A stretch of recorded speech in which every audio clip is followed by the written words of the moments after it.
Adik-adik aja kali ya. Alhamdulillahirabbil alamin. Alhamdulillahilladzi razaqana bil iman wal islam wal ukhuwah. Alhamdulillahilladzi asra bi 'abdihi lailan minal masjidil haram ilal masjidil aqsa alladzi barakna haulahu linuriyahu min ayatina innahu was-sami'ul basir. Alhamdulillah hari ini kita bertemu di dalam aksi bela Palestina secara online dan semoga Allah walaupun kita dari rumah. Dan saya appreciate ya, karena mungkin kalian masih punya anak yang kecil-kecil dengan segala kesibukannya, tapi nggak mau kalah dengan yang lain. Semoga Allah mencatat apa yang kalian lakukan pada hari ini, yang kita lakukan hari ini. Sebagai bagian Allah mencatat kita sebagai pembebas Baitul Maqdis. Tadi saya sudah menyampaikan bahwa saya sejak bulan Mei sudah mendapat amanah lain, sehingga saya sudah tidak lagi di Adara. Tetapi alhamdulillah saya selalu support Adara karena bagaimanapun saya sejak 2010 bersama Adara dan turut membesarkan Adara. Bagi kalian yang ingin kenal lebih banyak dengan Adara, silahkan follow Instagram Adara Relief dan Adara Donation, juga website. Jadi website Adara ini juga penuh sekali dengan update-update ya untuk mendapatkan informasi-informasi dan kajian-kajian juga. Artinya kami juga ada yang disebut dengan penelitian ya, bidang kajian yang memang khusus untuk mengkaji fenomena-fenomena atau masalah-masalah yang ada di Palestina. Saya izin untuk share screen. Jadi hari ini kita akan membahas tentang ya, kalau saya menyebutnya Maryam. Kenapa? Karena saya ingin menyampaikan bahwa peran perempuan ini luar biasa ya di dalam segala aspek kehidupan.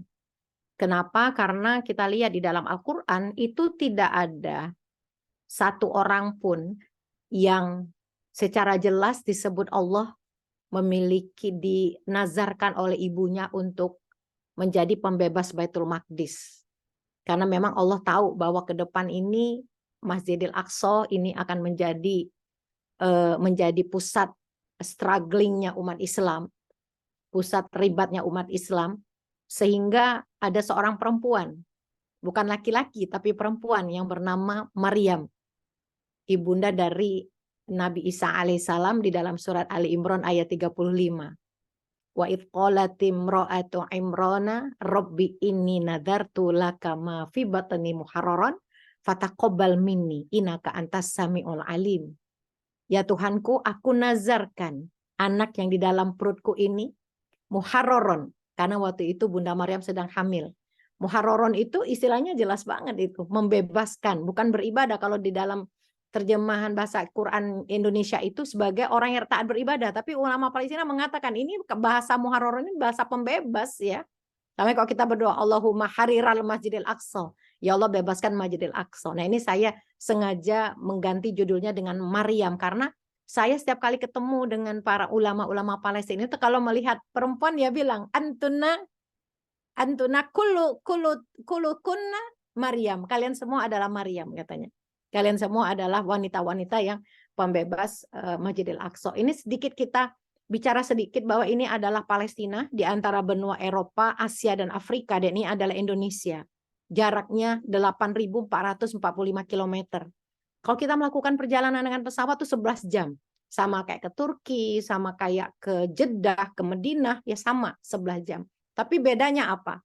Kalau Masjidil Haram, kalau Mekah itu rasanya jauh di mata, jauh di hati. Jauh di mata, dekat di hati. Tapi kalau Masjidil Aqsa tuh jauh di mata, jauh di hati. Kenapa? Karena bahkan ketika kita sampai sekolah pun, bahkan orang yang sekolah di pesantren pun, itu rasanya nggak dapet sejarah Palestina. Yang kita tahu itu, oh iya ya ada Israel, ada Palestina gitu ya. Tapi kita nggak tahu apa yang terjadi sebenarnya di pusat di bumi para nabi, bumi Isra Mi'raj ini. Padahal Allah di dalam surat Al-Isra ayat pertama sudah mendekatkan kita dengan Masjidil Aqsa.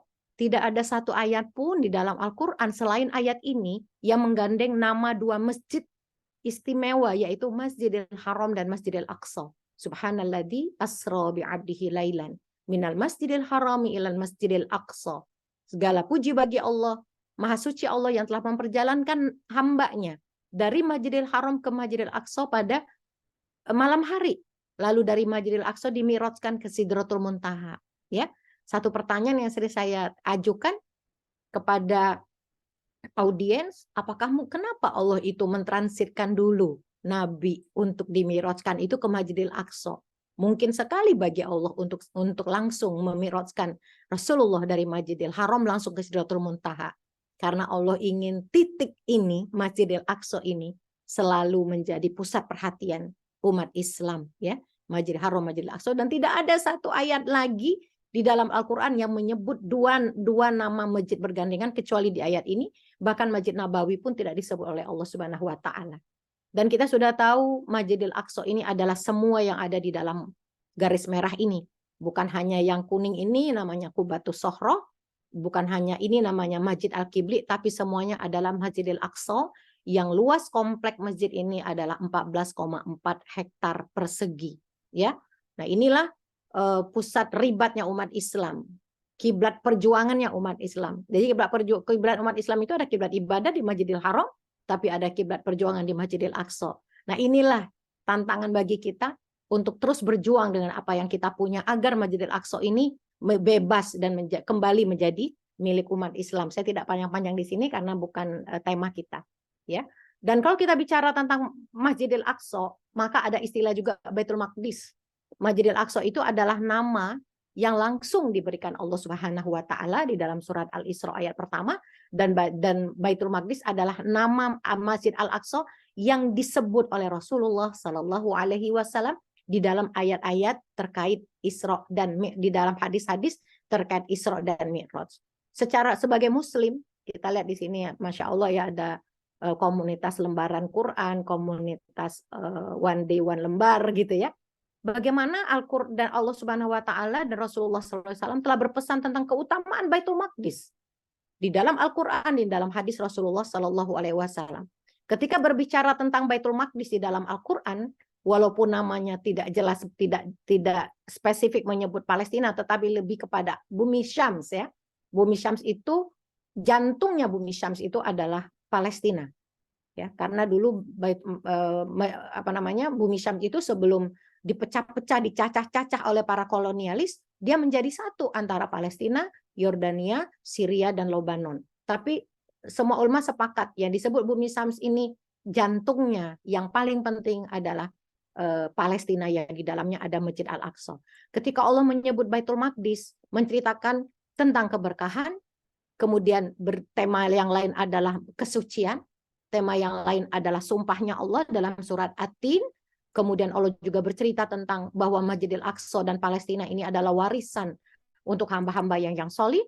Lalu juga menunjukkan lokasi kisah-kisah di dalam Al-Quran. Ya, mayoritas, ada yang mengatakan 75%, ada yang mengatakan 80%, ada yang mengatakan 90%.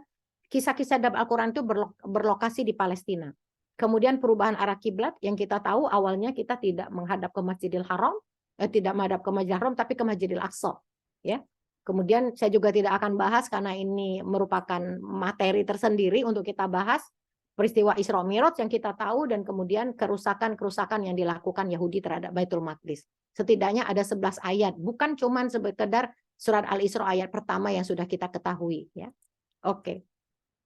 Kalau dalam hadis-hadis bagaimana?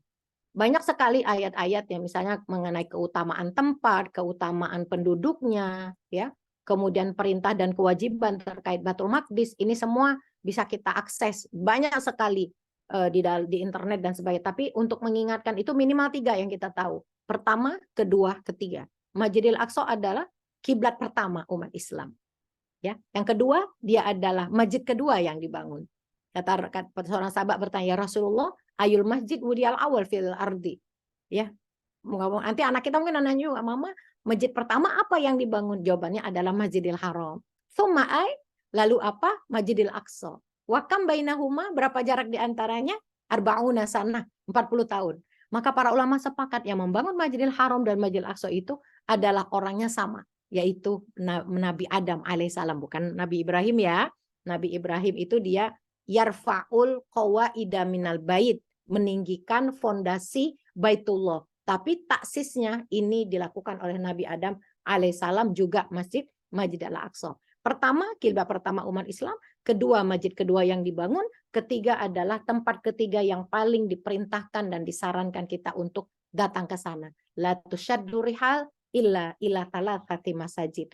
Tidak ditekankan bagi kalian untuk melakukan rihlah kecuali ketiga tempat, Masjidil Haram, Masjidil Hadza itu Masjid Nabawi, dan Masjidil Aqsa. Ini kita singkat-singkat aja. Oke? Nah, kita lihat, kalau kita lihat sejarah Palestina, ini sebenarnya adalah konspirasi.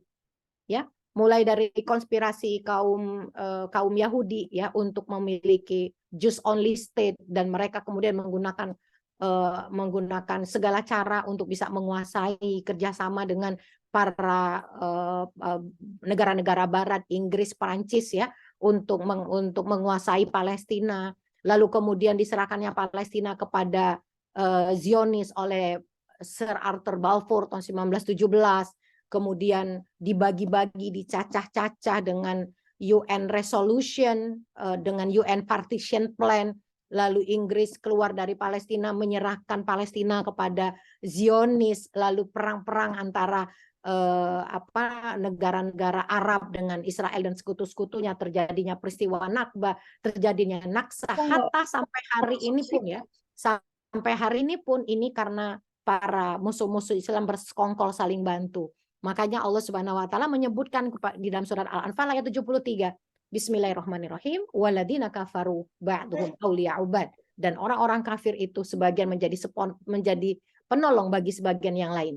Ila taf'aluhu, kalau kalian tidak menjalankan apa yang diperintahkan Allah untuk wa ta'awanu 'alal birri wa taqwa, untuk saling menolong, takun fitnatun fil ardi, maka akan terjadi fitnah di atas bumi, wa fasadun kabir, dan kerusakan yang sangat besar. Dan ini terjadi, ya. Kita lihat bagaimana hasil persekongkolan mereka ketika di bawah Ottoman Empire ya. Itu Palestina masih menyatu dengan Beirut. Kemudian selesai Perang Dunia Kedua, di slide kedua ini menjadi dikuasai oleh Inggris, dan kemudian UN Partition Plan membagi-bagi Palestina ya. Mesir sudah terpisah dari Palestina. Lalu kemudian setelah berdirinya negara Israel, setelah perang Nakba menjadi cuma 22%, dan seterusnya sampai sekarang hanya tinggal tepi barat, dan itu pun sudah dibagi-bagi dengan 3 area A, area B, area C, dan Gaza. Dan kalau kita tanya sama orang Palestina, aktivis Palestina, mereka ogah tuh nyebut ini Israel. Mereka menyebutnya dengan Al-Ardul Muhtala atau the Occupied Palestine, ya, atau disebut juga dengan wilayah 48. Kenapa wilayah 48? Karena pada 48 ketika Israel berperang melalui negara-negara Arab dan negara-negara Arab itu kalah, Israel berhasil menduduki wilayah-wilayah ini, maka sekarang mereka menyebutnya dengan Israel. Tapi di mata rakyat Palestina, dia tetaplah Palestina, ya, Al-Ardul Mutala atau the Occupied Palestine. Kita bicara soal Palestina, sebelum kita bicara nyambungin ke perempuan, ini menurut saya perlu kita pahami bahwa ini adalah West Bank, dan kita lihat ini adalah Yerusalem. Sebenarnya Yerusalem itu part of West Bank, tetapi sengaja para aktivis itu selalu mengatakan Al-Quds dan tepi barat. Kenapa? Karena di Yerusalem atau Al-Quds ini ada Masjid Al-Aqsa, dan ini menjadi pusat ribatnya umat Islam. Karena cita-cita dari Israel, dari Zionis untuk mendirikan Jews only state ini adalah untuk menguasai Al-Quds dan kemudian menghancurkan Masjid Al-Aqsa dan kemudian menggantinya dengan Haikal Sulaiman. Ya, ini West Bank, ini adalah Al-Quds, dan kemudian di sini adalah Gaza yang saat ini sedang sangat viral ya. Dan tapi jangan lupa, kalau kita bicara soal Palestina, kita nggak boleh cuma fokus kepada Gaza. Karena Palestina itu kecuali di West Bank, dia ada Al-Quds, ada Gaza, dan satu lagi adalah pengungsian. Maka kita harus juga mengupdate. Kemarin saya diskusi di Departemen Hubungan Internasional UI ya, bertemu dengan guru-guru besar di sana. Saya katakan gitu, ini jangan cuma hubungan internasional ini berpengaruh banget gitu untuk membahas, mengkaji isu-isu yang memang harus kita kaji tentang kepalestinaan, yaitu apa? Al-Quds dan Palestina, Gaza, kemudian tawanan, kemudian pengungsian, ya. Nah, ini juga saya sengaja menyebutkan ini supaya kita tidak hanya fokus kepada Gaza, karena Gaza itu hanyalah part of permasalahan gitu ya, part of crisis gitu. Karena dunia itu sangat benci dengan Gaza, karena Gaza itu dianggap sebagai duri kecil yang menyangkut di leher Israel. Dia merupakan jalan masuk para pembebas sejak dulu sebelum ke Al-Quds, maka Gaza ini benar-benar dibombardir selain diblokade. Oke, kita lanjutkan kembali. Nah, bicara soal perempuan, maka jangan khawatir, kita para muslimah mendapatkan peluang yang sangat luas oleh Allah Subhanahu wa taala untuk beramal solih. Di dalam surah An-Nahl 97 Allah mengatakan man amila salihan min dzakarin aw untha wa huwa mu'min falanuhyiyannahu hayatan thayyibah. Barang siapa beramal soleh, baik laki-laki maupun perempuan dan dia beriman, syaratnya beriman, maka Allah akan memberikannya kehidupan yang baik. Para ulama sepakat kehidupan yang baik ini adalah di surga. Walanajziyannahum ajrahum bi ahsani ma kanu ya'malun, dan kami akan beri balasan kepada mereka dengan pahala yang lebih baik dari apa yang telah mereka kerjakan. Juga surat At-Taubah ayat 71. Wal mu'minuna wal mu'minat ba'duhum awliya'u ba'd. Laki-laki beriman dan perempuan yang beriman sebagian menjadi sebagian penolong.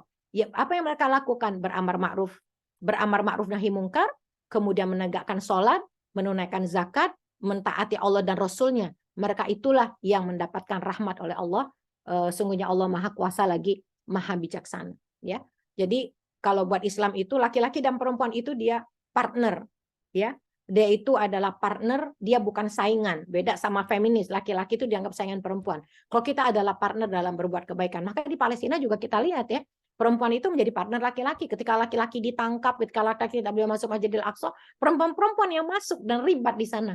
Maka mereka disebut dengan al-murabitot. Kita nanti akan berkenalan dengan beberapa murabitot yang berperan sangat kuat ya untuk menjaga Masjidil Aqsa. Oke. Dan kita lihat sepanjang sejarah para muslimah yang turut andil dalam keputusan-keputusan penting di masa Rasulullah SAW. Misalnya siapa yang duluan masuk Islam di Mekah? Ya, Khadijah binti Al-Khulaid atau Khuwailid atau istri Rasulullah SAW. Bai'atun Nisa, ada baiat perempuan kepada Rasulullah. Hijrah ke Madinah juga diikuti oleh perempuan. Perang juga diikuti oleh para perempuan. Dan kita akan bicara nanti peran perempuan pembebas Al-Quds. Dan di waktu yang sama, di Madinah 622 Masehi atau ketika terjadi hijrah ini kan 7 Masehi. Nah, 7 Masehi di Eropa sana itu masih Dark Ages. Dia masih abad ke-8 di mana gereja sangat berkuasa dan gereja itu mengatakan perempuan-perempuan itu adalah berdosa yang mengakibatkan Nabi Adam keluar dari surga, gitu kan. Nah, ini beda banget gitu, sehingga buat kita sudah clear, buat kita sebagai muslimah kita nggak butuh feminisme karena Islam telah memberikan kita kesempatan yang sangat luas untuk andil, untuk berkontribusi baik diri sendiri, keluarga, masyarakat maupun di dunia yang lebih luas. Makanya di sini selalu diingatkan kita harus memberikan kontribusi kebaikan. Allah Subhanahu wa taala mengatakan qul ya qaumi i'malu ala makanatikum. Katakan hai kaumku beramallah sesuai posisi kalian. Ada yang menjadi ibu rumah tangga, dia bisa beramal dengan posisinya, dia menjadi anggota masyarakat, dia menjadi pemimpin, dia menjadi mahasiswa, dia menjadi apapun, kita harus memiliki peran kita untuk Islam, memiliki peran kita terutama dalam membebaskan Baitul Maqdis. Ini amilun kata Rasulullah. Aku beramal. Fasaufa ta'lamuna man takunu lahu akibatud dar ya. Maka kamu akan mengetahui bahwa apapun yang kau lakukan sekarang, tadi dibilangnya kayaknya kita nge-share ini apa manfaatnya, followers kita nggak banyak gitu ya. Jangan lupa little is much ya, sedikit itu banyak, dikumpulin juga akan menjadi banyak insya Allah ya. Oke, lanjut. Nah, jangan lupa bahwa di dalam ayat ini waladina kafaru ba'dum awliya'u ba'd, ini tidak hanya diberikan kepada para laki-laki. Ila taf'aluhu, kalau kalian tidak menjadi aulia bagi yang lain, takun fitnatun fil ardi wa fasadun kabir. Maka niscaya akan terjadi kekacauan di bumi dan kerusakan yang besar.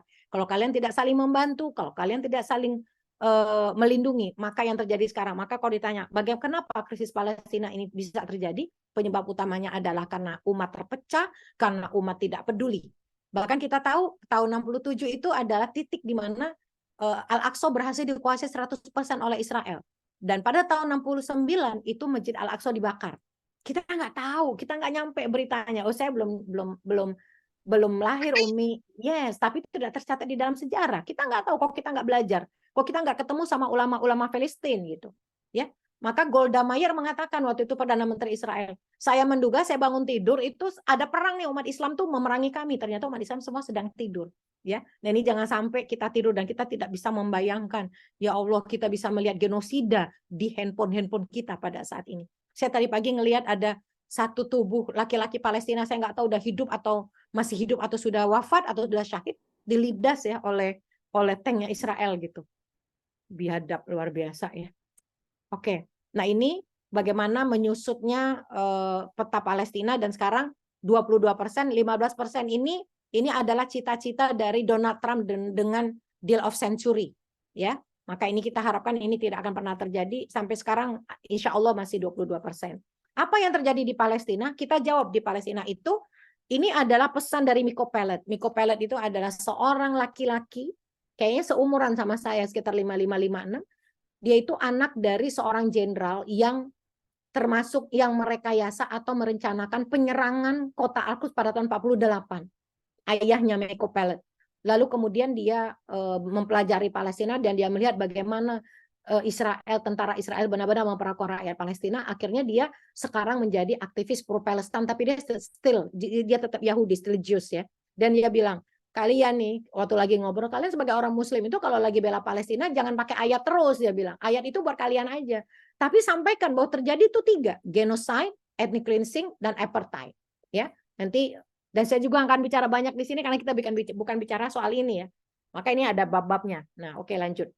Nah, ketika kita bicara di Al-Quds dan tepi barat, yang tadi yang sudah saya kasih tahu gambarnya, maps-nya, di Al-Quds itu ada Yahudinisasi atau Yahudisasi, yaitu Yahudisasi geografis supaya semua wilayah terbesar itu belong to Jews. Wilayah terbesar di Al-Quds di Palestina itu adalah diberikan kepada Jews. Maka ada home demolition, penghancuran rumah, penghancuran kebun zaitun, lalu dihancurkan, diratakan, lalu dibangun illegal settlement buat orang-orang Yahudi yang didatangkan secara gratis ke Palestina. Ya, kemudian Yahudisasi demografis, mereka mencita-citakan majority adalah Jews, majority penduduk adalah Jews. Dengan cara apa? Menembaki, menangkapi, dan kita lihat di Gaza apa yang terjadi, ya. Sekarang sudah lebih dari 11.000 menjadi syuhada. Yahudisasi identitas, mengganti nama kota dan jalan, kemudian mewajibkan kurikulum Israel di tepi barat dan di Al-Quds untuk diterapkan di sekolah-sekolah Palestina. Kalau tidak, pilihannya cuma 2. Ditutup atau dihancurkan sekolahnya. Lalu Yahudisasi budaya dan peradaban, menghancurkan masjid, menghancurkan situs-situs umat Islam, kuburan-kuburan para sahabat di Al-Quds, itu semua sudah dihancurkan ya.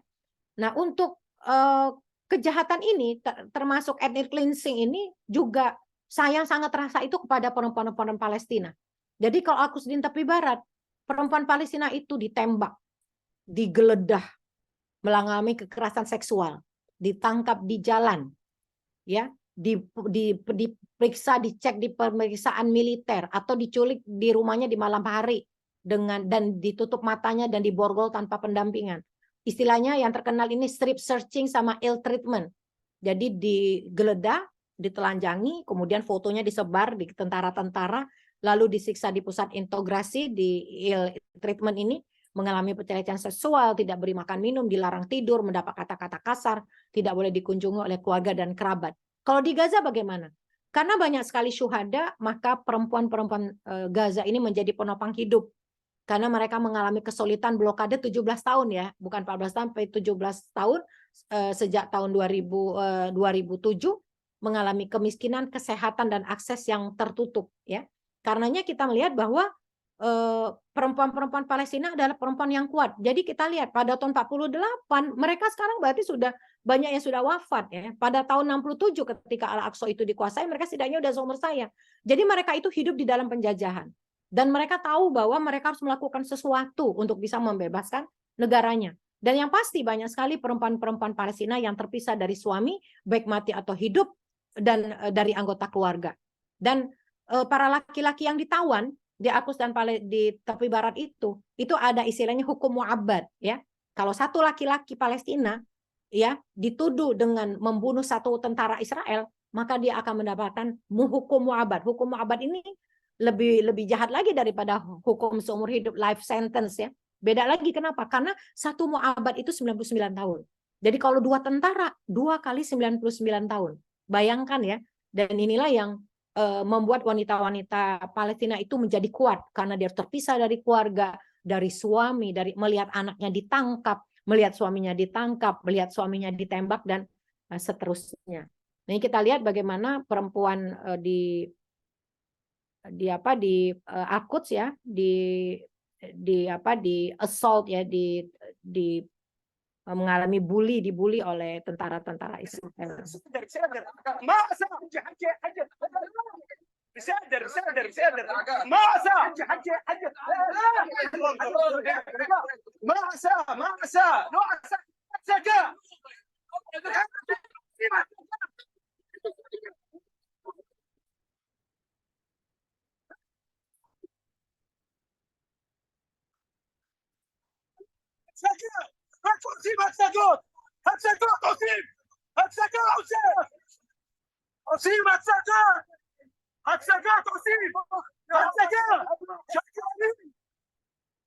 Iya, ini kita lihat ya, kalau tentara Israel tuh dia selalu rame-rame itu, satu perempuan itu 20 orang, satu anak 20 orang, dan sebanyak 130 perempuan Palestina sudah menjadi tawanan sejak awal tahun 2021. Mengapa? Mereka itu ditawan itu karena biasanya dianggap bawa pisau gitu, pada pisau itu mungkin cuma untuk kebetulan dia bawa pisau aja gitu, atau dia misalnya sebagai pancingan untuk menangkap suaminya, bapaknya, saudaranya yang dianggap sebagai pejuang pembebasan Palestina, dan dia ditangkap itu ya, supaya yang dicari-cari itu menyerahkan dirinya. Nah, kita lihat di dalam Middle East Eye ini ada seorang yang cukup viral waktu itu ya, namanya Anhar Aldek. Dia ditangkap karena dianggap dia masuk ke dalam wilayah pertanian orang Israel ya, dan dia dianggap untuk melakukan kejahatan di sana, padahal keluarganya menolak. Akhirnya ditangkap dalam kondisi sedang hamil ya. Jadi kita lihat sejak tahun 67, ingat ya, 48 sama 67. 48 itu Israel belum menguasai Al-Aqsa, tapi tahun 67 sudah berhasil menguasai seluruh Masjid Al-Aqsa. Setidaknya sudah 17.000 perempuan Palestina menjadi tawanan antara Zionis. Mereka tidak pandang bulu ya, mau mahasiswa, mau masih murid sekolah, mau ibu-ibu, ibu hamil, lansia gitu. Dan kekejaman damai perempuan ini tidak hanya berupa siksaan fisik, tapi juga kekerasan, pelecehan, tekanan mental. Ada 40 perempuan yang menjadi tawanan, 11 diantaranya kaum ibu. Dan tawanan yang menarik perhatian dunia internasional saat itu adalah, ini tahun lalu ya, Anhar Aldek, ibu hamil 8 Maret, dan akan melahirkan sebentar lagi di penjara, dan akhirnya dia dibebaskan dan menjadi tahanan rumah dan kemudian melahirkan. Ya, ini berkat berkat tekanan ya, termasuk juga dibuat viral di media massa. Makanya jangan sampai kita berhenti nih, cuman lagi kondisi begini aja nih kita bahas Palestina, udah itu adem lagi. Sekarang aja kita ngomongin boykot, sudah itu adem lagi. Nah, ini harus jaga tense perjuangan kita, harus kita jaga karena mereka sudah 75 tahun gitu. Kita juga harus bernafas panjang ya, harus bernafas panjang. Nah, ini kita lihat bagaimana pengalaman perempuan Palestina yang di penjara. Kita dengarkan pengakuannya. معاملة ما يسمى بالأطباء الصهاينة والممرضين الصهاينة، كانوا يتعاملوا بعنصرية جدا عالية، وكانوا يتعاملون بتمييز.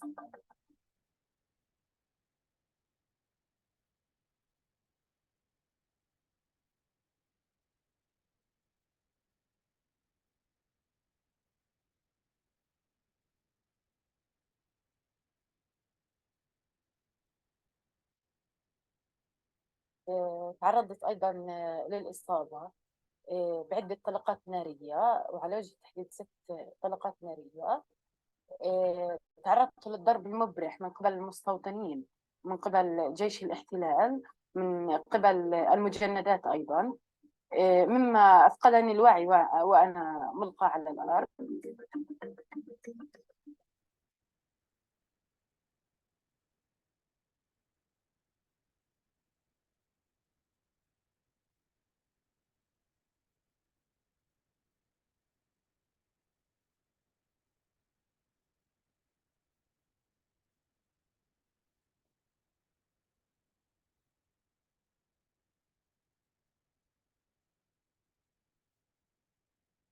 هناك وجدت محقق المخابرات الذي استغل الفرصة بأنني لم أستعد وعي تماما، فبدأ معي بالتحقيق. قال لي أنت أسيرة، وقال لي أهلا بك في عالم المؤبدات.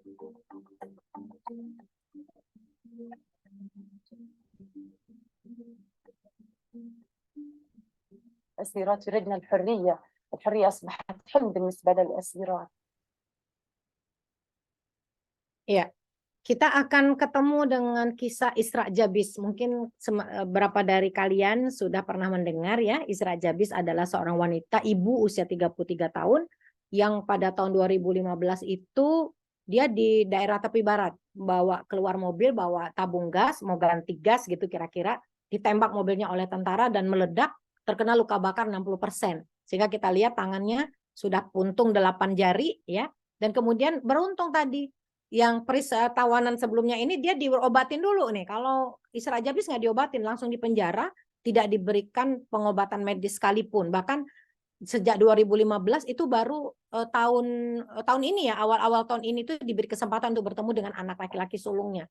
Ya, dan Isra Jabis ini hanya satu dari banyak perempuan Palestina yang mengalami kejadian serupa. Ya, dan ini adalah Khadijah Qais dan ini adalah Hanadi Hulwani. Dia adalah penjaga Masjid Al-Aqsa yang sangat-sangat terkenal. Jadi kalau kalian kepengen tahu banyak tentang dia, karena juga ini nanti kita akan lihat salah satu bentuk kita menjaga Tens Perjuangan ini, kita menjalin hubungan gitu dengan pemuda, dengan perempuan-perempuan Palestina ya. Bisa dengan online, ini ada Instagramnya Hanadi Halawani, silakan di follow. Ada Khadijah Qais. Saya ketemu dengan Khadijah Qais ini tahun 2018. Tadi kan dibilang ya, saya salah satu founder Kuluna Maryam Board, International Board. Beliau waktu itu hadir dan saya tuh ngelihat dia tuh, saya tuh nggak pernah seumur hidup saya ngelihat perempuan dengan pesona yang cukup besar, terasa banget gitu ya, ruhnya itu luar biasa. Jadi waktu itu dia bawa anak umur 14 tahun namanya Yusuf, namanya anak ABG gitu ya, anaknya ramah gitu, tapi dia semua delegasi gitu yang dari Aljazair, dari Qatar, dari Malaysia, dari Indonesia, dari Pakistan, waktu itu ada 9 negara. Itu handphone kita semua dipinjam sama dia, ganti-gantian gitu. Pinjam handphone saya, terus dia install games, dia main games. Pinjam, kalau kita bilang, ini anak kok bandel banget gitu kan. Ibunya ngeliat dari jauh, saya bilang, Yusuf gitu kan. Nah terus kita ketika udah mau pulang itu, Kaisha di belakang, dia sama Yusuf, dia peluk anaknya. Terus dia bilang begini, dia berdoa, ya Allah, jagalah Yusuf sebagaimana engkau menjaga Masjidil Aqsa. Masya Allah ya. Jadi bagaimana kita ngadepin anak-anak kita itu selalu kita kaitkan dengan Allah gitu ya. Wow, kok kita bilang ini anak mau diapain gitu kan. Tapi dia berdoa kepada Allah. Doanya enggak demonstratif gitu. Tapi karena saya di belakang dia terus langsung saya dengar. Ya Allah, Allahumma hafaz ibni Yusuf kama hafazta Masjidil Aqsa. Sebagaimana engkau telah menjaga Masjidil Aqsa. Ini dua yang paling terkenal ya. Dan Hanadi Halawani ini dia sudah lebih dari 25 kali bolak-balik masuk penjara ya, dan disiksa tidak manusiawi, rumahnya juga diserbu lebih dari 20 kali. Tinggalnya dekat dengan mereka, rata-rata rumahnya tinggal dekat dengan Masjidil Aqsa. Ibu dari 4 anak, dia ngajar tahfiz Quran di Masjid Al-Aqsa, lulusan magister demografi dan HAM ya. Dan ini sering sekali berpisah dari suami karena suaminya mendapatkan di restricted ya untuk bisa masuk ke Masjidil Aqsa. Ini ada Nafisa Qais, luar biasa ya.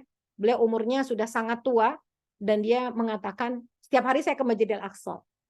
Walaupun saya dekat dengan Masjidil Aqsa, saya tidak mau tidak sholat di Masjidil Aqsa. Dia mengatakan, Anna bintul Aqsa, Anna arkan min, Anna rukni min ru'atkanil Aqsa. Saya ada putri Al-Aqsa. Saya tiang dari banyak tiang Al-Aqsa. Saya pintu dari pintu Al-Aqsa.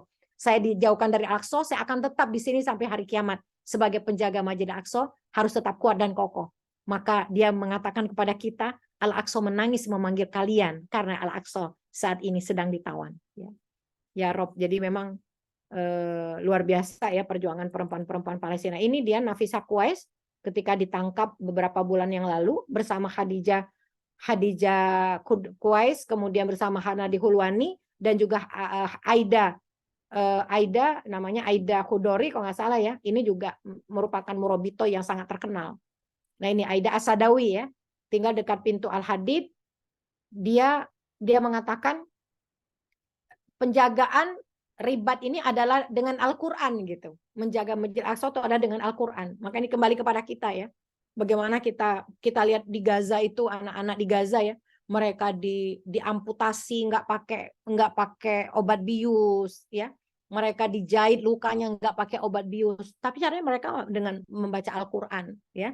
Luar biasa. Ada juga yang menghafalkan Quran, menyitir hafalan Quran, tiba-tiba kena bom dan kemudian menjadi syahid juga perempuan-perempuan di sana.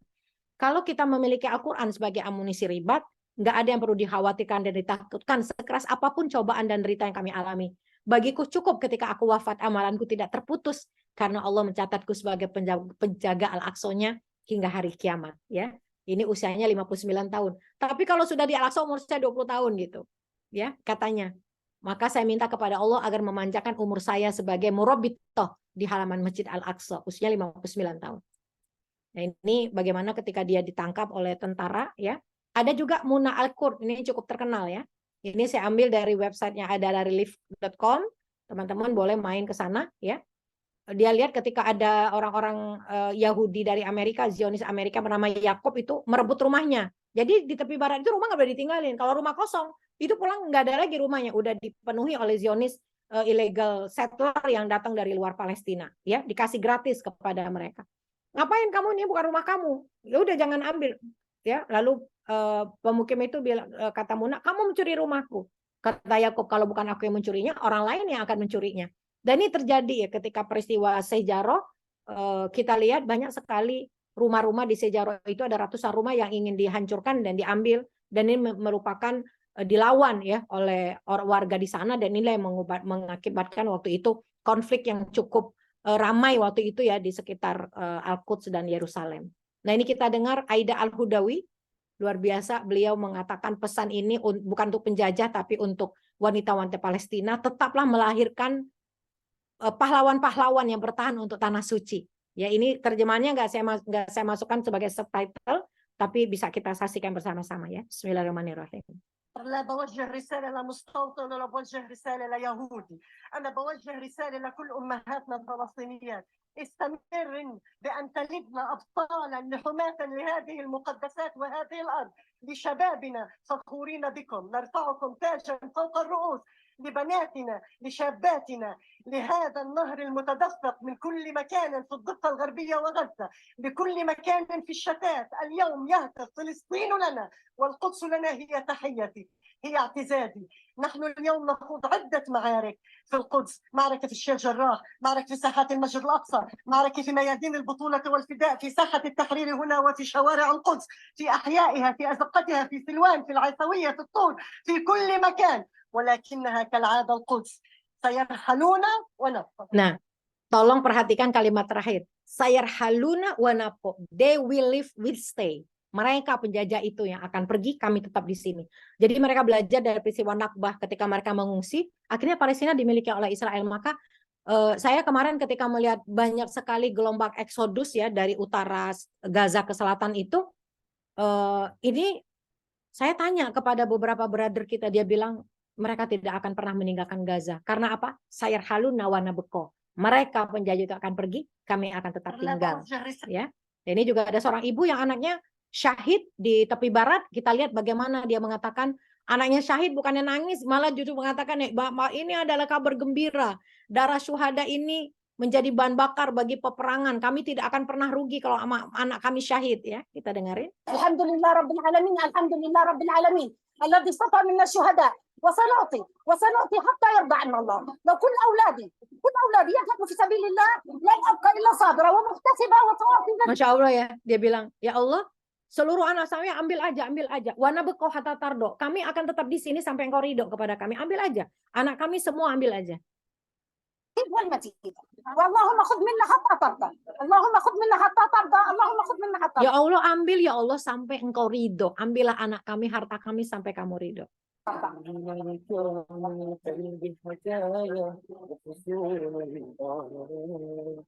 تقرأ بين الورق وصايا تكتبها الدمعة. والله ما كان من دماء الشهداء إلا وقودا للمعركة.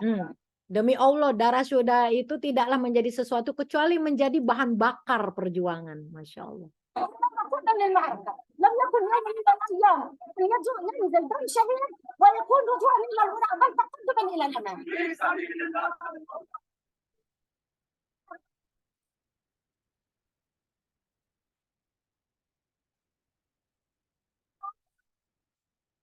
هو ليس مصيبة ولكنه الصفاء، والحمد لله رب العالمين.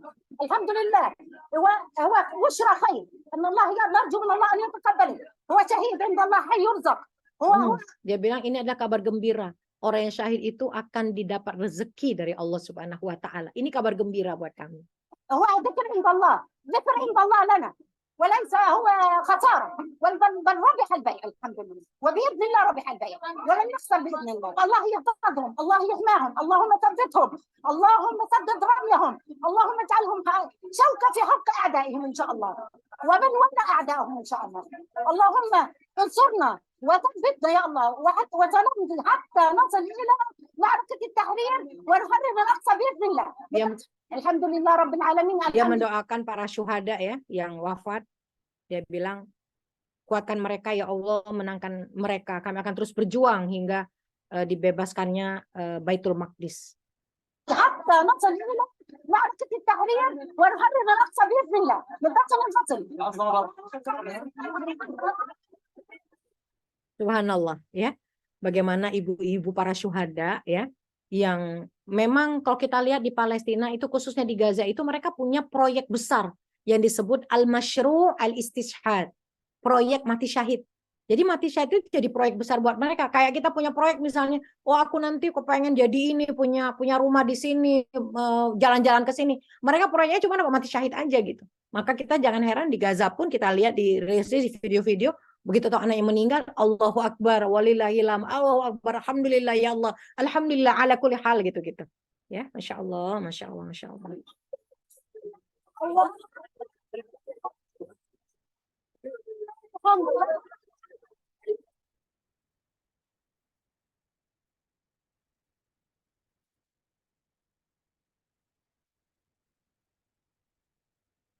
Alhamdulillahirabbil alamin, ya Allah, anak saya syahid ya Allah, Masya Allah, Masya Allah. Nah ini jurnalis Bushra Jamal At-Tawil berulang kali dipenjara ya dan merasakan kekejaman Israel, namun tidak dijarah memberitakan kebenaran. Nah, kita juga lihat ya profil-profil wartawan yang banyak diangkat di media sosial sekarang, luar biasa mereka bertahan di Gaza untuk bisa on the ground ya, melaporkan live kekejaman Israel kepada rakyat Gaza.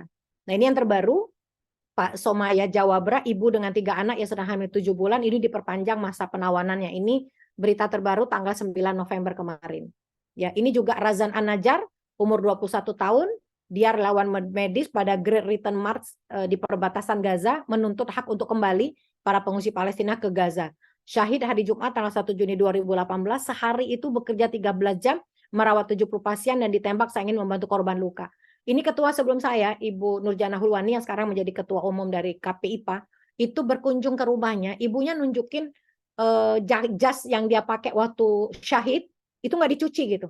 Tapi wangi banget katanya ya, Masya Allah ini.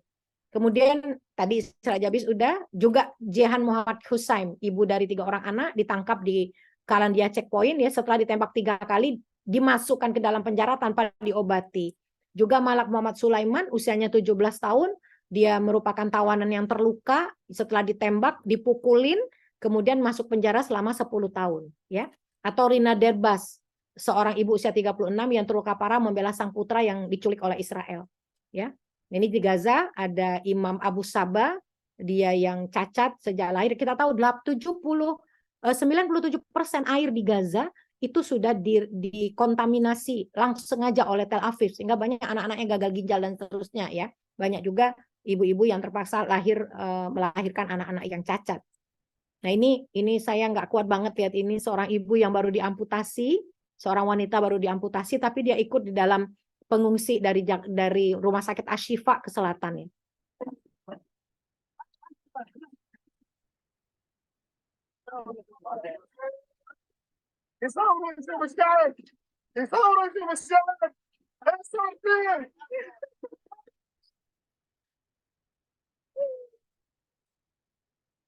Bayang nggak sih, ya kan?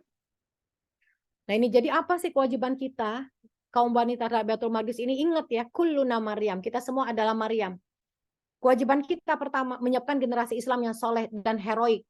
Mereka tidak boleh tidak tahu sebagaimana kita, nggak tahu apa yang terjadi di Palestina. Mereka nggak tahu ya bahwa Palestina itu sudah dijajah 75%. Mereka nggak tahu bahwa terjadi banyak sekali kejahatan-kejahatan yang dilakukan Israel terhadap warga-warga rakyat Palestina.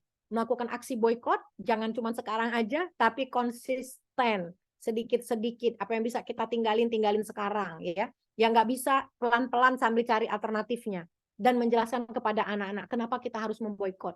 Di Indonesia Starbucks masih rame, McD masih rame gitu ya. Sementara di Malaysia, di negara-negara lain itu sahamnya udah langsung turun, mereka sangat rugi. Di Indonesia ada yang bilang gini, Indonesia paling sebentar lagi juga udah lupa, ya kan? Menyuarakan permasalahan dan tragedi Palestina di kalangan wanita, di kalangan terdekat, ya. Kemudian mendidik anak-anak agar cinta terhadap Palestina. Ini saya di Adara itu ada buku judulnya Baitul Maqdis Activity Book.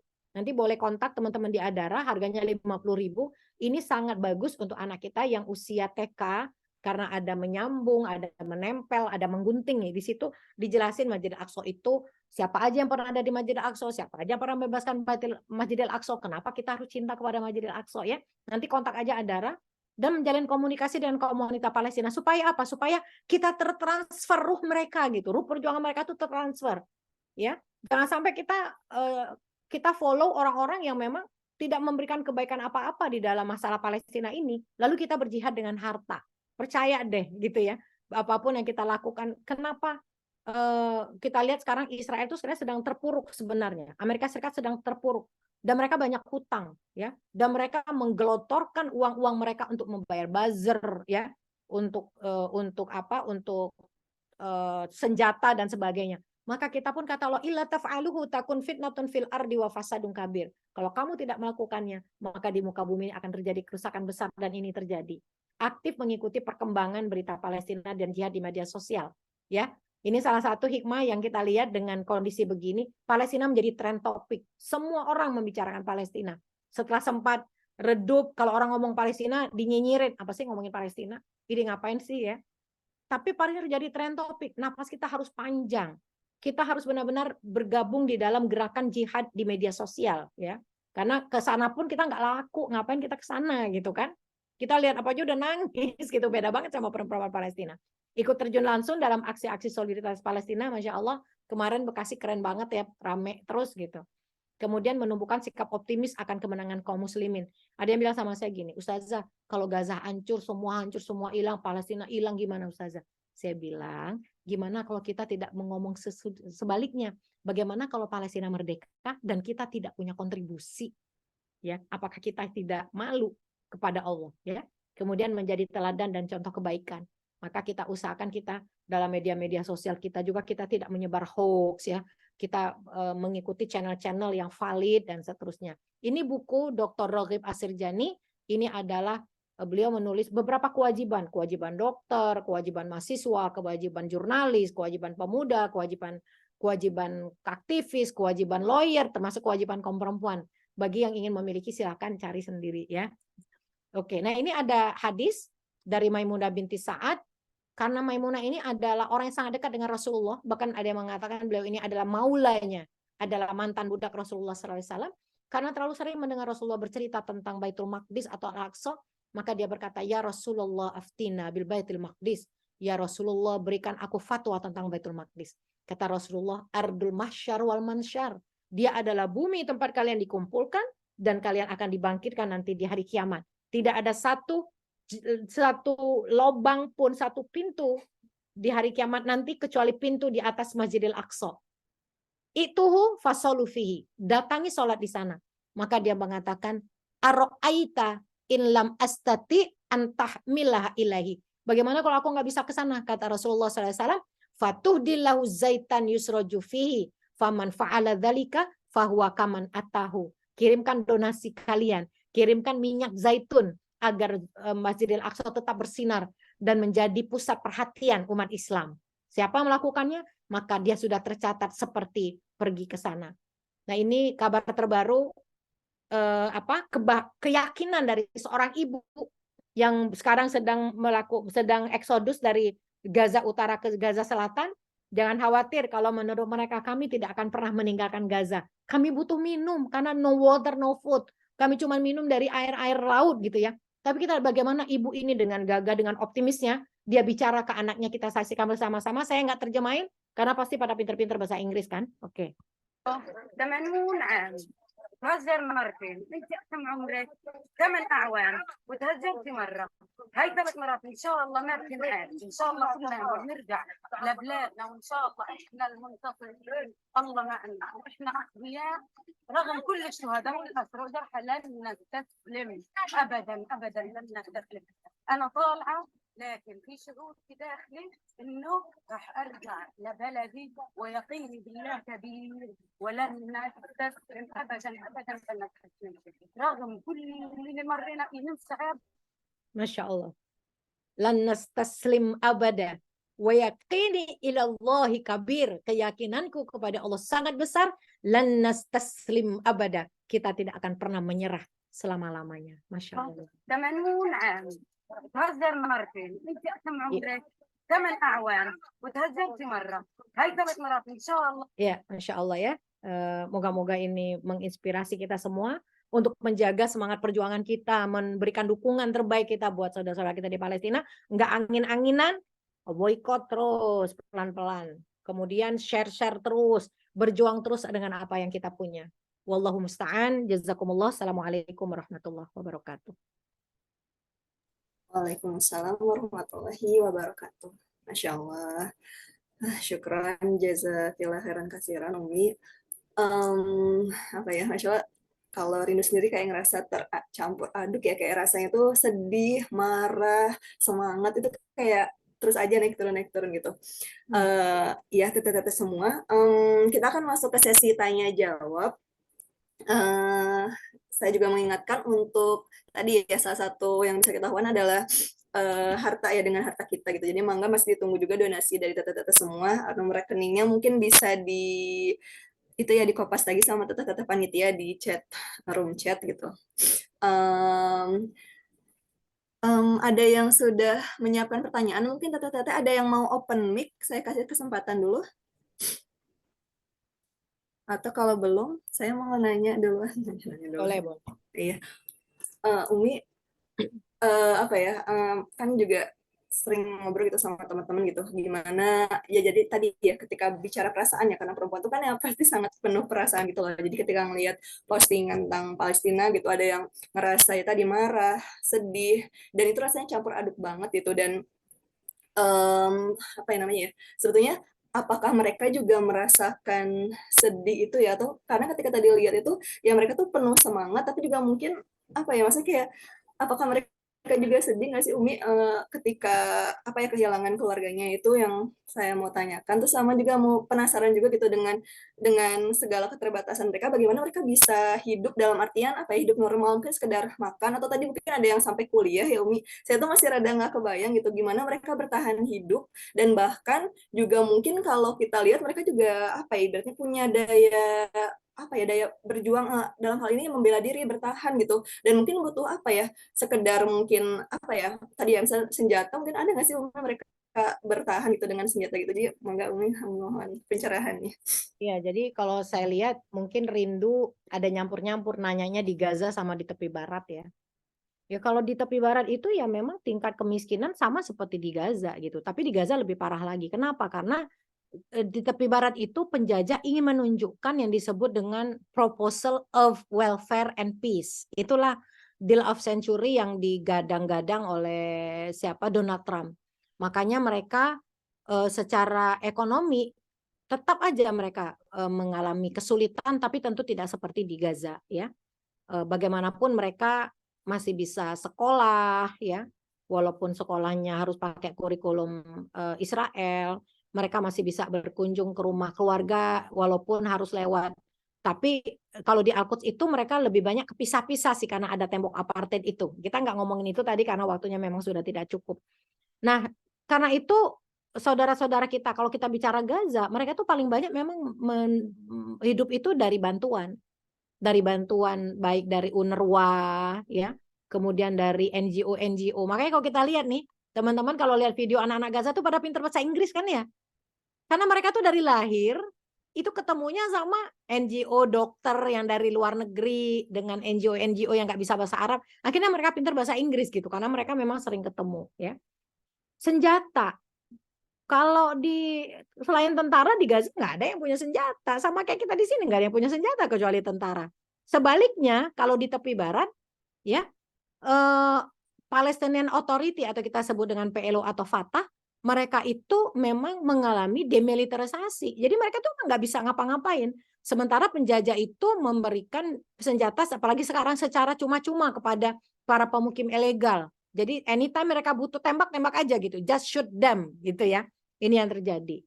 Sehingga kalau di Al-Quds bantuan kita beda dengan di Gaza. Kalau di Al-Quds itu bantuan kita itu lebih kepada bagaimana mereka bisa menjaga situs-situs Islam. Bagaimana mereka bisa menguatkan anak-anak dan remaja Palestina dengan pelajaran-pelajaran agama. Kenapa? Karena mereka di sekolah mereka tuh diajarin kurikulum Israel. Karena kita backup halakoh-halakoh di rumah-rumah, halakoh-halakoh di masjid yang kecil-kecil untuk mereka mengajarkan Al-Quran dan sejarah-sejarah Palestina. Bagaimana memberikan dukungan moral dan material kepada para murabitoh. Karena mereka tuh seharian tuh di Masjid Al-Aqsa. Ngapain aja? Baca Quran, mereka menjahit, mereka masak, mereka makan bareng. Yang penting supaya Masjid Al-Aqsa tuh nggak sepi. Ya, itu yang mereka lakukan. Kalau di Gaza bantuan kita apa? Lebih ke basic needs. Bikin sumur, kita listrik, ya, listrik tenaga surya, kita bantu anak-anak yatim Gaza.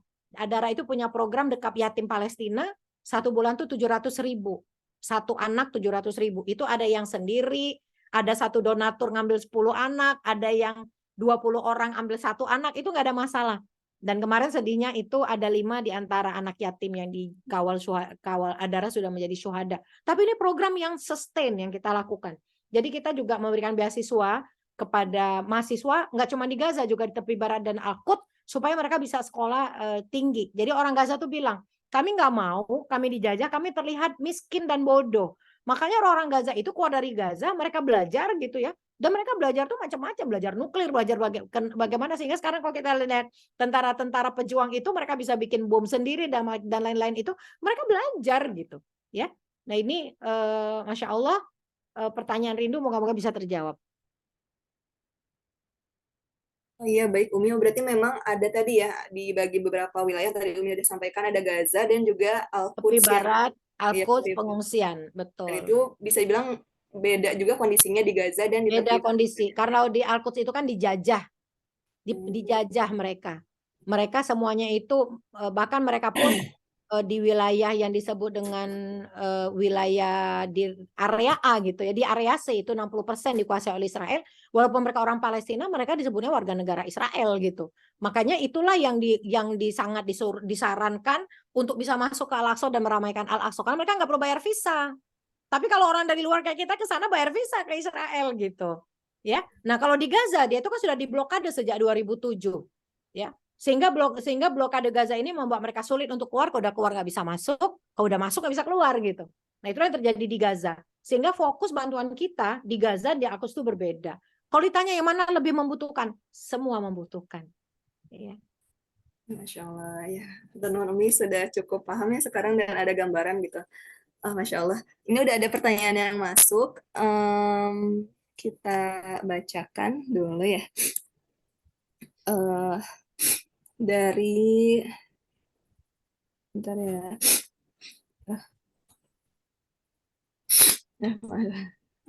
Ini dari Teh Vina.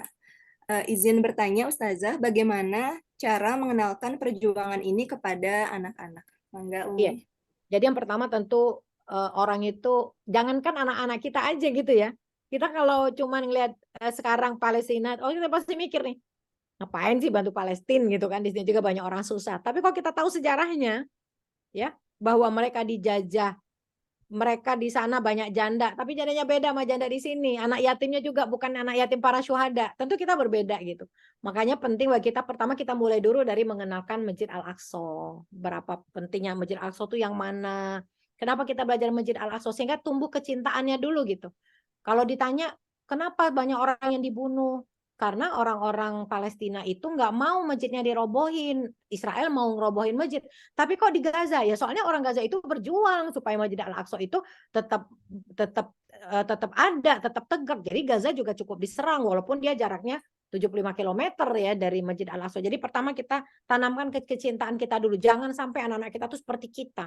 Jangan sampai, kalau saya bilang jangan sampai cucu-cucu saya seperti saya gitu ya. baru tahu itu pada tahun 2008-an gitu ya, setelah Adara berdiri, setelah Gaza diblokade, itu baru mau belajar tentang Palestina. Jadi penting anak-anak kecil tandu perkenalkan Masjid Al-Aqsa yang mana.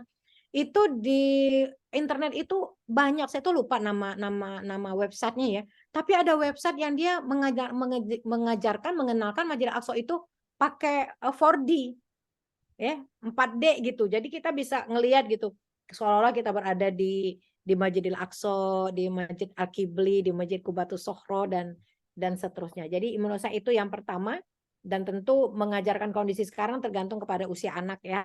Jangan sampai juga anak kita yang kecil-kecil juga udah melihat anak laki-laki yang anak-anak yang puntung, ya, ibu-ibu yang terpaksa harus dioperasi sesar tanpa menggunakan anestesi, bayi-bayi yang kepalanya terpenggal ya. Baik begitu, insya Allah. Itu tadi ada ya buku Baitul Maqdis Activity Book, Adara punya tuh. Kalau ada yang mau beli untuk ngajarin anak-anaknya tentang Masjid Al-Aqsa, mangga dihubungin aja nih, ada Anissa. Mungkin Anissa bisa membantu atau nomor yang lain yang sudah Adara punya. Iya. Ya, baik Umi atau Dari Ega Zulfarnya apa? Baca. Ya, ada pertanyaan masuk lagi Umi dari Ega ya. Umi izin bertanya, selama berkomunikasi dengan para perempuan di Gaza dan tepi barat, apakah ada hal-hal yang Umi garis bawahi terkait pendidikan Quran, sejarah, dan keimanan di sana? Kebiasaan baik apa yang bisa kita adaptasi? Iya, jadi kita lihat saudara-saudara kita di Palestina itu percaya banget dengan perkataan bahwa kita tidak akan mencapai izzah, mencapai kemenangan tanpa dengan apa yang dulu umat lebih dahulu mendapatnya itu dengan Al-Quran. Jadi Al-Quran itu menjadi sesuatu yang sangat penting ya.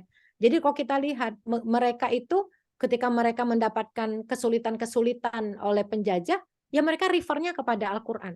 Makanya di Palestina itu sekolah-sekolah itu yang wajib itu adalah tahfiz Quran, kemudian sejarah Quran, sejarah Palestina, dua ini. Dan di semua rumah, terutama di Gaza itu, setiap rumah itu harus ada penghafal, ada yang hafal Qurannya. Ya, dan ini juga dilakukan Rasulullah SAW ketika hijrah ke Madinah. Yang pertama Rasulullah itu kecuali mempersaudarakan, kemudian mempersaudarakan para sahabat, Rasulullah juga mengumpulkan orang-orang yang bisa baca Quran. Apa perintah Rasulullah? Ajari Quran buat orang-orang terdekatmu, gitu. Jadi sayangnya kita Al-Quran ini kita hanya membaca Quran tapi kita tidak memahaminya, tidak mengamalkannya ya. Makanya penting banget supaya kita bisa terus menguatkan pembahasan Palestina dari segi Quran ini gitu ya, dan ini sangat bermanfaat menurut saya karena kita bisa kita bisa benar-benar memahami pesan-pesan Allah terkait perjuangan kemenangan, terkait perjuangan terkait pengorbanan umat Islam dan seterusnya. Umi, ada pertanyaan masuk lagi dari Fitri Bali ya. Bismillah Umi Afwan izin bertanya, dari negara-negara lain apa ada yang membantu untuk memberikan senjata atau membebaskan blokade supaya bisa merdeka? Mohon penjelasannya Umi. Iya. Jadi kita tahu bahwa krisis Palestina terjadi salah satunya adalah pengkhianatan negara-negara Arab terhadap Palestina ya. Jadi sebenarnya mereka tuh pernah bikin perjanjian nih negara-negara Arab yang melawan Israel dan kalah sekitar tahun 73 kalau nggak salah, itu ada perjanjian Khartoum namanya, itu ada three no's. Tidak boleh mengakui negara Israel, tidak boleh melakukan perundingan dengan Israel, dan tidak boleh melakukan kerjasama dalam bentuk apapun. Tapi ternyata satu persatu meninggalkan Palestina ya. Bahkan kita lihat Mesir itu ketika tahun 67 itu semenanjung Sinai itu menjadi dikuasai oleh Israel. Presiden Anwar Sadat itu bikin manuver sendiri gitu ke Camp David, nemuin Amerika, Menahem Begin, bikin perjanjian. Katanya kebalikan dong semenanjung Sinai sama kami. Kata Israel, bayarannya apa? Oke, bayarannya adalah kami mengakui negara Israel. Pertama. Yang kedua, bantuan negara-negara Arab pada waktu itu mereka tidak dilandaskan oleh akidah. Mereka itu melakukannya pan-Arabisme. Sehingga gagal gitu ya. Dan yang ketiga, kondisi sekarang, wilayah-wilayah terdekat dengan Palestina, Arab, Yordania, Libanon, Suriah, kita tahu apa kondisi mereka. Mereka sedang juga dihancurkan. Ada penyusup-penyusup Zionis dan musuh Islam, akhirnya muncul perang di sana yang kata orang perang saudara, tapi sebenarnya bukan perang saudara sih menurut saya. ya seperti nah ada yang membantu seperti sekarang tentara Libanon, Hizbullah di Libanon itu juga membantu melemparkan rudal-rudal mereka, roket-roket mereka ke wilayah Tel Aviv dan sekitarnya di daerah yang memang dikuasai oleh Israel pada saat ini gitu. Kenapa nggak bantu senjata? Allahu alam, ya. Jadi kita lihat banyak negara-negara Barat yang sudah menjalin normalisasi dengan Israel. Dan ini menyedihkan. Jadi Palestina itu Gaza diblokade, di Al-Quds mengalami Yahudisasi. Di luar pun mereka diserang oleh seruan-seruan normalisasi. Ya. Kita lihat di Arab kemarin ada pertemuan summit negara-negara Arab itu akhirnya halo? Saya hilang ya? Ada Ustazah. Oh ada. Ada. Oh ini saya. Jadi kita lihat akhirnya yang keluar itu ada pernyataan klise aja gitu. Kami mengecam gitu ya. Nah inilah yang terjadi bahwa betul ketika Salahuddin Al-Ayyubi membebaskan Baitul Maqdis, pesannya adalah umat Islam harus bersatu. Ya, bahkan ulama yang khutbah di Jumat pertama setelah Baitul Maqdis dibebaskan oleh Salahuddin Al-Ayyubi, dia juga mengatakan umat Islam harus bersatu. Nah, mari kita layangkan doa-doa kita agar umat Islam bersatu. Kenapa? Karena mereka bersatu. Kalau kita tidak bersatu susah gitu ya. Dan kalau ditanya nanti Hamas atau Palestina mau nggak terima bantuan dari mana-mana? Kami mau terima bantuan dari mana-mana, namanya juga ngelawan kezoliman, ya kami terima dari mana aja, mau negara Arab kayak Cina juga sudah mulai mengirimkan bantuan, tapi saya nggak tahu ya, apakah itu cuman baru di atas media sosial saja. Yang pasti dari Lebanon sudah tentara Hizbullah, kalau dari Yaman itu memang ada yang pro kontra, tapi dari pemerintahan Houthi ya, pemerintahan Houthi itu kan yang melakukan kudeta ya, itu juga sudah mengirimkan bantuan. Indonesia baru mengirimkan sebatas bantuan-bantuan saja. Kemarin saya lihat komandan Angkatan Darat RI mengatakan kami siap kalau kami dikirim gitu, tapi nggak tahu siapa yang mau ngirim gitu kan. Nah ini, jadi yang penting bagi kita sekarang adalah banyak mendoakan tentu agar lebih banyak lagi negara-negara lain yang membantu saudara-saudara kita begitu. Allahu a'lam bishawab.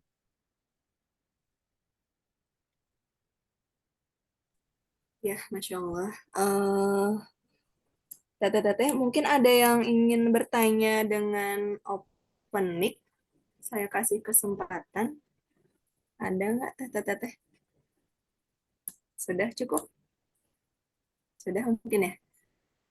Ya, kembali saya mengingatkan ya teteh bahwa kami masih menerima donasi melalui nomor rekeningnya yang ada di poster acara dan juga ini di-share oleh panitia ya di grup di chat, di room chat. Nah, insya Allah kami masih terima sampai besok pagi. Kemarin juga Majelis Ulama, ya? Kemarin juga Majelis Ulama bikin fatwa zakat boleh ya ke Palestina ya. Karena semua di Palestina itu dia adalah asnaf zakat ya. Jadi mungkin kita juga bisa memberikan zakat-zakat terbaik kita juga untuk saudara-saudara kita di Palestina karena mereka memang sangat membutuhkan. Oh iya teh, dan ini juga ada link presensi ya yang bisa teteh isi di bit.ly/presensi aksi online. Dan juga nih Teh Anissa dari Adara juga sudah mengirimkan link untuk pembelian ini yang tadi untuk edukasi anak TK. Iya, Baitul Maqdis Activity Book. Oh ya, Baitul Maqdis Activity Book. Ada juga linknya. Ya, mungkin cukup untuk sesi tanya jawab ya teteh-teteh semua. Tunggu sebentar Teh.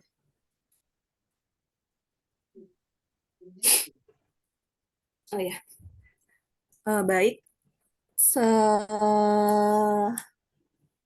Ya setelah ini akan ada sesi doa, tapi saya mau update dulu jumlah donasi yang sudah masuk ya. Alhamdulillah sudah terkumpul 9.950.056 rupiah. Allahu Akbar. Masya Allahu Akbar. Allah.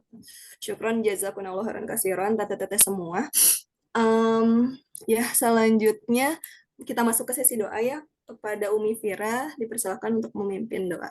Mangga Umi. Ya, Bismillahirrahmanirrahim. Marilah kita tundukkan hati kita, ya kita ikhlaskan niat kita, karena doa itu ad-doa silahul mu'min, doa itu adalah senjatanya orang beriman, ya.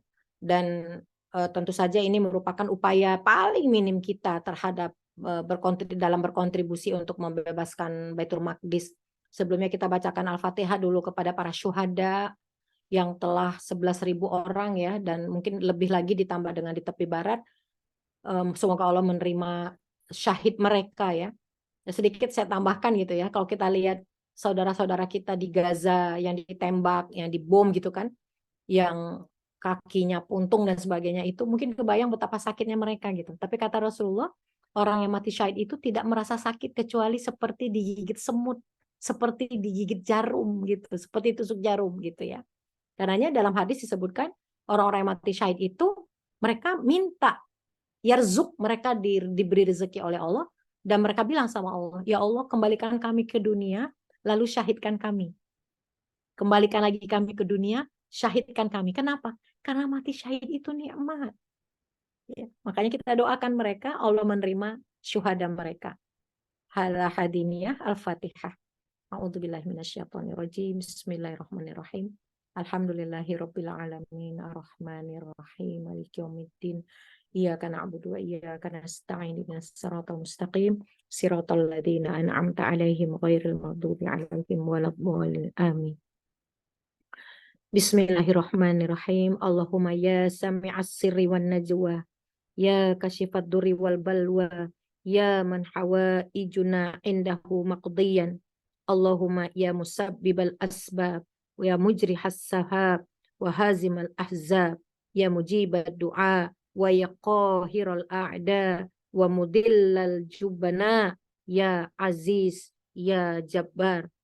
Ya Allah, yang maha mendengar rahasia dan pembicaraan tersembunyi. Ya Allah, yang maha menyingkap bahaya dan kesengsaraan. Ya Allah, yang memenuhi segala kebutuhan kami. Ya Allah, yang maha menggiring segala penyebab. Ya Allah, yang menggerakkan awan. Ya Allah, yang menghancurkan kelompok-kelompok musuh. Ya Allah, yang maha mengabulkan doa. Ya Allah, maha penakluk musuh. Ya Allah, yang menghinakan para pecundang. Ya Allah, yang maha kuat lagi maha perkasa. Allahumma inna nastaudi'uka baital maqdis wa ahlal qudsi wa kulla Filistin. Ya Allah, kami titipkan Baitul Maqdis, penduduknya dan semua Palestina. Kun lahum aunan, jadilah engkau penolong bagi mereka, wa mu'inan, dan tempat bersandar bagi mereka, wa nasiron, dan penolong bagi mereka. Wala turaddalana du'aan, jangan engkau tolak doa kami ya Allah, wala tukhayyib lana rojaan, jangan engkau kecewakan harapan kami ya Allah.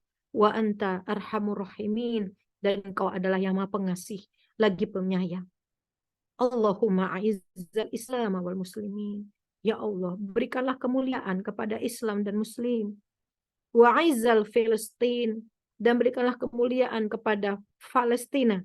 Wansur ahlana fiha, dan tolonglah saudara-saudara kami yang ada di sana ya Allah. Falaisa lahum siwaka, karena tidak ada yang lain yang bisa menolong kecuali Engkau. Warbit ala qulubihim, satukanlah, ikatkanlah hati-hati mereka. Wathabbithum, dan kokohkan mereka. Ya Rabbal Alamin. Allahumma stakhdimna wala tastabdilna waj'alna minal ladina yurabituna bi Baitil Maqdis. Ya Allah, jadikanlah kami orang yang membantu Masjidil Aqsa. Jangan engkau gantikan kami dengan yang lain. Dan jadikan kami ya Allah orang-orang yang ribat untuk Baitul Maqdis. Wa minal ladina 'alal haqqi dhahirin, orang-orang yang berani dengan tegas menampakkan kebenaran. Wali aduwihim qahirin, yang sangat berani, sangat kuat terhadap musuh-musuh mereka. Allahumma 'alaika bani suhyuni wa a'wanihim fa innahum la yu'jizu. Ya Allah, kami serahkan hukuman-Mu kepada para Zionis itu, karena mereka tidak mungkin bisa mengalahkan-Mu. Allahumma taqabbal minna innaka antas samiul alim wa tub alaina innaka antat tawwabur rahim. Allahumma taqabbal syahadatahum. Ya Allah, terimalah syuhadah mereka. Allahumma shfi mardhum. Ya Allah, sembuhkanlah orang-orang yang sakit di antara mereka. Ya Allah,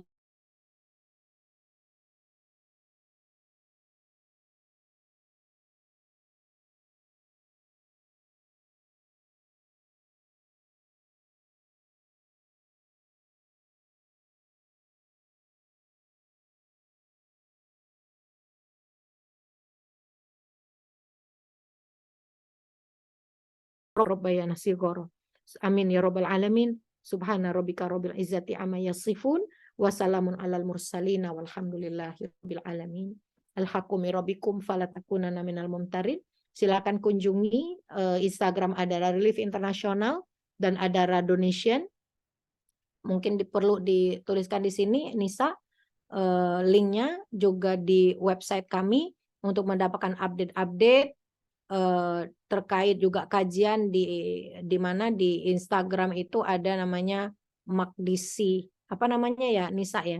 Di situ kita juga membuat kajian-kajian terkait update-update Palestina dan apa yang terjadi di dalam sejarah Palestina. Mari kita kuatkan. Oh ya, Magdis Academy. Ya, Magdis Academy, betul, Magdis Academy.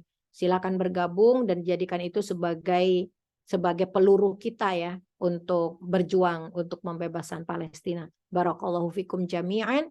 Moga-moga Allah berkahi kita, keluarga kita, anak-anak dan keturunan kita, dan Allah satukan kita dalam kebaikan dan keberkahan baik dunia dan juga disatukan nanti di surganya Allah bersama Rasulullah sallallahu alaihi wasallam, bersama para nabi, para siddiqin, para syuhada, iwas solihin, wa hasuna ulaika rafiqa. Assalamualaikum warahmatullahi wabarakatuh.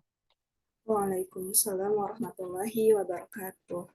Ya, Masya Allah, sekali lagi terima kasih banyak Umi Fira. Syukran jazakillah khairan kasiran Ustazah yang telah memberikan kami tadi ya banyak sekali ilmu gitu, pelajaran, sehingga tadi ya kalau misalnya tadi bicara tentang kita harus punya nafas yang panjang gitu. Jadi semoga teteh-teteh semua di sini ya kita punya nafas yang panjang gitu untuk memperjuangkan gitu, untuk mencintai, untuk menjaga gitu Al-Aqsa seperti sebagaimana Allah menjaga Al-Aqsa tadi ya, kalau tadi menyimak tentang doanya seorang ibu ya kepada anaknya, Masya Allah gitu. Jadi ya nggak cukup sampai sekarang aja nih teman-teman, teteh-teteh semua, sampai ke selanjutnya gitu hingga nanti Palestina menang gitu, insya Allah, amin. Kita akan menjadi pejuang gitu, murabitoh Al-Aqsa. Masya Allah. Ya, teteh-teteh sekali lagi saya izin reminder ya untuk donasi masih bisa ditunggu sampai besok pagi. Mungkin kalau teteh-teteh perlu mengontak lembaran Quran, ke follow IG aja, atau mungkin ada nomor yang mau di-share teh di sini. Teh Selfie mungkin barangkali berkenan menjawab. Boleh DM IG aja. DM IG aja. Ya, maka boleh DM IG lembaran Quran ya, lembaran Quran, atau misalkan mau komen di postingan terakhir juga boleh. Ya, mungkin itu yang dapat saya sampaikan. Dari lembaran Quran atau dari Liga, mungkin ada yang ingin disampaikan dulu Teh? Atau cukup? Dari saya cukup dulu. Oke. Ya, saya terima kasih untuk teteh-teteh semua yang telah hadir pada aksi online pada sore hari ini. Saya mewakili lembaran Quran, Liga ITB, dan teteh-teteh panitia mengucapkan mohon maaf yang sebesar-besarnya apabila banyak segala kesalahan, kekurangan. Lalu juga kembali mengucapkan terima kasih atas donasi teteh-teteh semua. Semoga Allah memberikan balasan kebaikan terbaik untuk teteh-teteh semua. Juga untuk Umi Fira yang telah menyampaikan ilmu dan banyak hal ya kebaikan untuk kami gitu. Insya Allah mudah-mudahan kita bisa mengamalkannya ya untuk ke depan-depannya. Hatur nuhun. Sekali lagi kita akhiri dengan membaca hamdalah. Alhamdulillahirrabbilalamin. Istighfar, astagfirullahaladzim, astagfirullahaladzim, astagfirullahaladzim, dan doa penutup majelis. Subhanaka Allahumma wa bihamdika asyhadu an la ilaha illa anta astaghfiruka wa atubu ilaik. Ya, selatur nuhun teteh-teteh. Assalamualaikum warahmatullahi wabarakatuh. Waalaikumsalam warahmatullahi wabarakatuh.